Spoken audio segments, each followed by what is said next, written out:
Tonight's big story, a man with a dream. A few words from our sponsors. And a how-to video sent in by a fan. But first, A few words from our sponsor.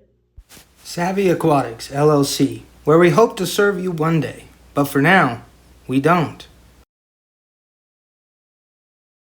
We're back and we're here to talk about a man with a dream.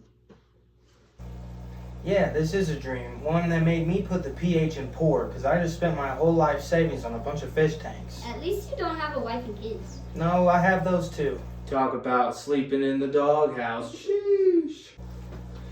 So I've been keeping fish for about 15, 16 years. In here we have most of what this fish room is going to be rescues. So this is my existing fish room. This isn't the, what I made the joke about spending all my money on. And yeah, so these are a mix of African cichlids. African cichlids were all rescues. The two big blues, not sure if you can see those guys. Those were rescued by a pet store who then resold them. But the pet store had them in, they probably had 25, 30 of them in like a 50-gallon tank. All that size, which is about 6 inches. So I picked a couple of them up, as many as I could afford at the time, brought them home, put them in their forever home. This right here is a 300-gallon stock tank from, your standard Royal King, Big R, depending on where you are in the country, your standard farm supply store. This is a 300-gallon. Also have a bluegill here, and a green sunfish, who's a monster. Both of those I caught myself. Clean hook, got to hook them right. Brought them home, and I'm keeping them. They were both maybe a couple inches whenever I first got them. The green sunfish now, he's upwards of 10 inches probably. So a big guy. Most of the other African cichlids you see here, so the orange and the electric yellows, those were all given to me by somebody getting out of the hobby. Shout out Cichlid Mom, forgot her name. It was Facebook Marketplace. She gave me an 80-gallon with I want to say 15 African cichlids in them. One of them was an Mbunu. A lot of them passed through I've had these cichlid and even the small ones, they've bred since I've had them in my care. But I've probably had them for 4 or 5 years, and a lot of the ones that have passed, I believe due to old age, because they were fairly large. They were definitely full grown, 6 inches in that range. And but I still have some because they bred and the few survive, and there they are. A couple other African cichlids in here. Not really quite sure what they are. They're pretty dull in color because they're still fairly small, probably 4 inches or so. They do appear to be yellowish. They might be like electric blue because I do see some blue stripes come through on them every now and then. Keep a lot of live plants. The duckweed in here is from a tank you'll see here in a minute, my 100-gallon stock tank. Just breeds like crazy in there. I put it in here. The bluegill seems to like eating it sometimes. It never really lasts. I put it in here multiple times and it always disappears. I got some devil's ivy hanging down. These are different varieties of pothos that are hanging down, and even a pothos there that I'll put another clip in right here, but it's kind of like growing up the frame of the wall and it goes straight down into the water. Really thick stock on it, so that's pretty cool. And we'll move on to the next tank. So here's that next tank I was talking about. As you see, duckweed going crazy. And I consistently take it out of this and put it into other tanks. It just grows like crazy. Deal with the pool noodles that you see here in this, and you saw some in the other one. Those are just pothos trimmings. I'm getting them to take root in the water. That's part of the setup for the new fish room, which we'll get to here in a few. But I'd just like to be able to put some terrestrial plants in there. You know how they are. Sucking out the nitrites, one of the two. Terrestrial plants, really good at that. I'll verify in one of these clips by the end of it. But yeah, so In here I have a bunch of guppies and mollies, live bears of the sort. Also rescue a lot on Facebook Marketplace. It's kind of like, hey, I got these fish, I can't take care of them anymore. I got these for my kid, can't take care of them anymore. My kid's lost interest, or, you know, being in a military town, a lot of these fish come from, hey, I am relocating to the other side of the country, to the other side of the world. I can't take my fish with me, so a lot of rescues in these tanks. So the 100-gallon here, the 300 gallons there. Not sure if you can see that on the camera. Up top here, I just have some of the guppies from down in here, just kind of so I can see what they look like. They are breeding a little bit. I actually have a fry. I'm not sure how I got a fry in the tank, but I have a fry in there. Here in the center, jade green Neocaridina shrimp, and over here ocean blue Neocaridina shrimp. I picked these up just because I wanted to see if I could breed them. That's kind of what started this whole thing. I've been keeping fish, been getting them to coincidentally breed, or you know, just because they want to breed. I'm not sure, but I just wanted to see if I was able to do it with the shrimp, because I know the shrimp could potentially make some money, hopefully enough money to, you know, kind of take care of the rest of the fish that I keep. That would be nice if I didn't have to spend my own money into doing what I love, but also, you know, rescuing fish. Anyone who found this video because, you know, they like aquarium fish, you know that they're pretty mistreated. A lot of times people get them. There's a common myth that goes around where a fish only grows to the size of its tank, which if you're in the hobby, you know that's not true. People get fish at the fair, you know, they put them in small tanks. It happens. So, and if you are one of those people and it's too much for you, hey, more power to you. But hopefully there's more people out there like me, somewhere around you, hopefully, that can you know, give those fish a good life when you do decide it's too much. Hopefully I'll try to paste in some videos of the tanks that I'm going over as I'm going over them. Down here I have a glowfish tank. This is my son's. He's not super interested into the fish, but interested enough that when I asked him if he wanted to set up a tank, it was all about it. Of course, he picked glowfish, standard, you know, kid pick right there. It has some Danios and some cardinal tetras, obviously the glow variety of those fish. But anyways, down here, this is a cull tank for my shrimp that are not breeding to the right color. So I've had these shrimp for about 2 months. I bought colonies of 15 ocean blue, jade green. Right now I'd say I probably have 100 jade green, and I still only have about 15 of the ocean blues. Now the ocean blues have bred, just a lot of the fry haven't made it, and it seems like some of the fry that did make it, I had adults and older shrimp pass away around the same time, so hold steady at about 15 population there. But a lot of jade greens, so much so that I've had to call some out. I don't want to kill them. I kind of want to give them the life still, kind of my thing. But 40 gallon down here, it's got, I think I've culled maybe 6 shrimp. So 40 gallon with 6 shrimp. Even if they start breeding like crazy, they should be okay.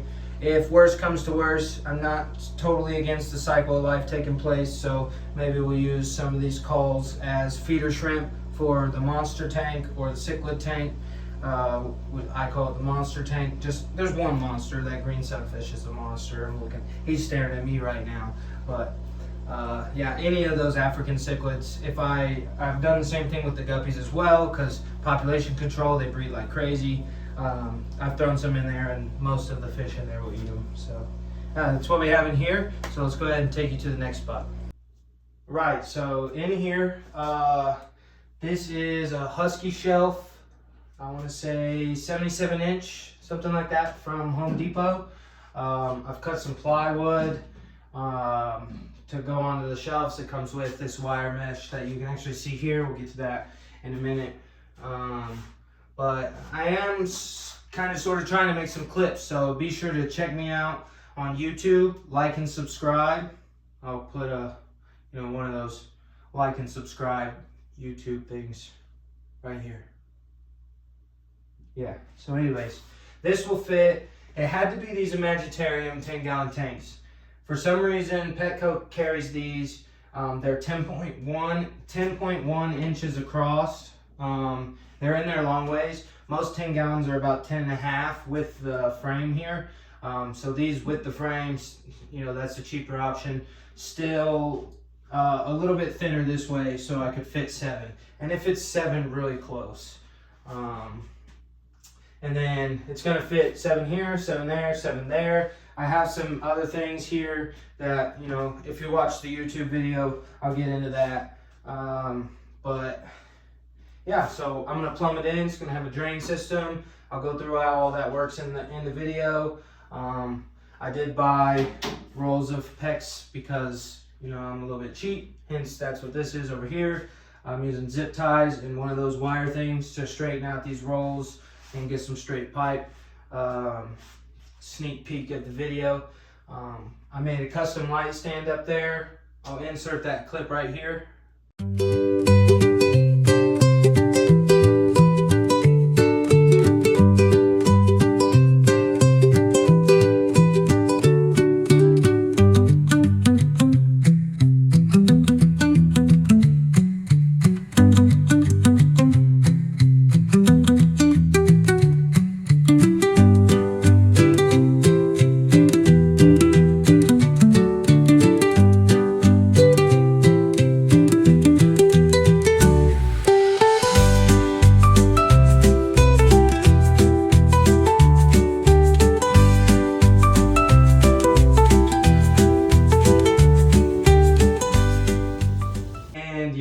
So sorry I forgot to record the rest of that video, but anyways, yeah, there's part of it. If you want to see me make one for the middle, it kind of droops a little bit there. Maybe I should make one for the middle there.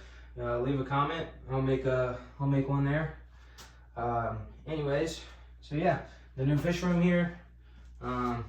Be sure to check out that video. That one tank you passed by, it kind of looks like mine. You got glowfish, so do I. I have glowdanios and cardinal tetras. That's pretty cool. I've seen his tank. It does look a lot like that one. And also, I just want to say, that next room you went in with the new tanks, doesn't that room kind of... Wait a minute. Must be a technical difficulty. Anyways, we'll be right back after these words from our sponsors. Guys, are we like in between dimensions right now? Really? Do you struggle to get zip ties on? Do you struggle to record things at the same time?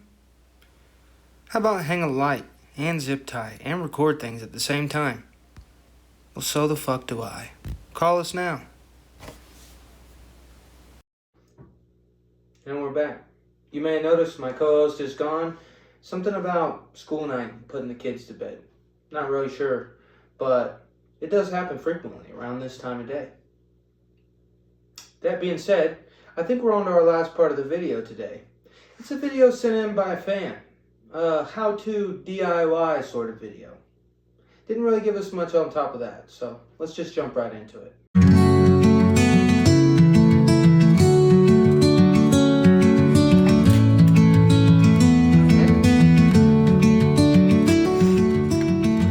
Bottle flip, huh?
I kind of talked about starting the business because I like saving fish.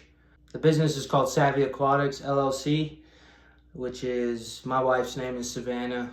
I kind of in tribute to her. I wouldn't be able to do any of this without her. Backstory about me, I've been through a lot.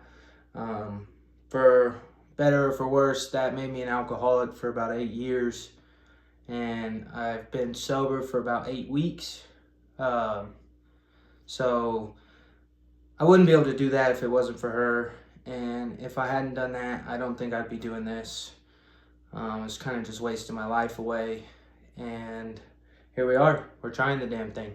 So if you do want to leave a like, comment, subscribe, that'd be super cool. We'll go through the process of me setting this whole thing up. 21 tanks, every single one of them plumbed in to drain. No drilling. Will not be drilling into tanks. And 21 of them also plumbed in to fill. So we'll be building this. We'll be making some more fun stuff. I like to bring my son, his name's Wilder, into those videos. The news prompt thing's pretty cool. We might play around with that. So yeah, thanks again for watching.